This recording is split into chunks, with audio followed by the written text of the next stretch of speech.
Thank you for continuing to soar with me in every area of your life. Please continue to the end, like, subscribe, click the notification bell, comment, and share. Also, thanks for joining me throughout Black History Month for the 29 inspired spiritual affirmations that are now available as a playlist at ItsSoarTime. March is Women's History Month.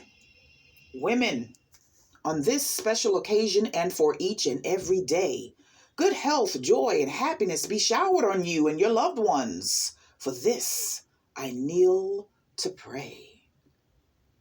That was an excerpt from A Tribute to the Beautiful Women I Know by capital N-A, capital D, capital S-A.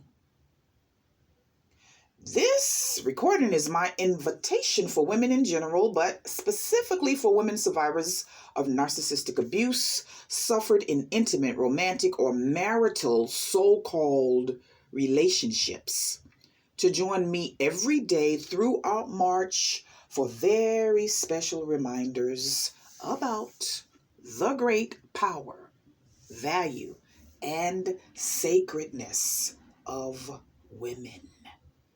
Guys, you're welcome to join me too. And hopefully whatever you hear that resonates with you, you won't hesitate to like and share with the wonderful women in your life. Now, in case some of you guys are thinking, why the focus on women survivors of narcissistic abuse? Aren't men also victimized by women with NPD? Yes, men are also survivors of narcissistic abuse, but according to studies like the one conducted in 2015 by the University at Buffalo, narcissism is far less prevalent in women. So, it's pretty safe to conclude that women are more often victimized and abused by men with NPD. Women tend to suffer more on every level, in every way, for longer periods of time in these so-called relationships with narcissists. That suffering not only often includes physical abuse, but physical health issues caused by the debilitating stress and emotional turmoil that is endured by these women from beginning to end.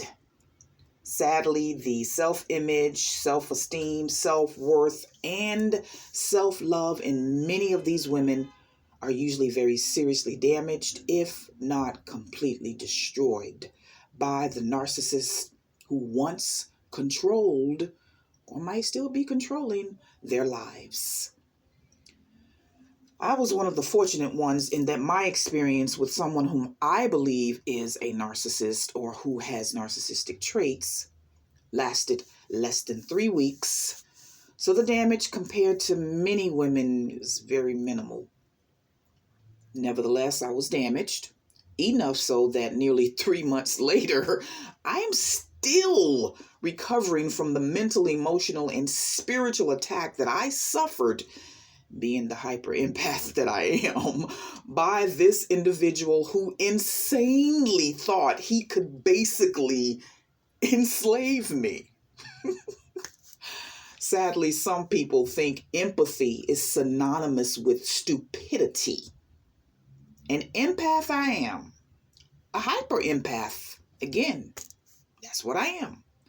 But stupid, desperate, and willing to settle for any kind of male companionship, nah. That's not the type of woman I am. I've never been, and I certainly have no intentions of ever becoming or being.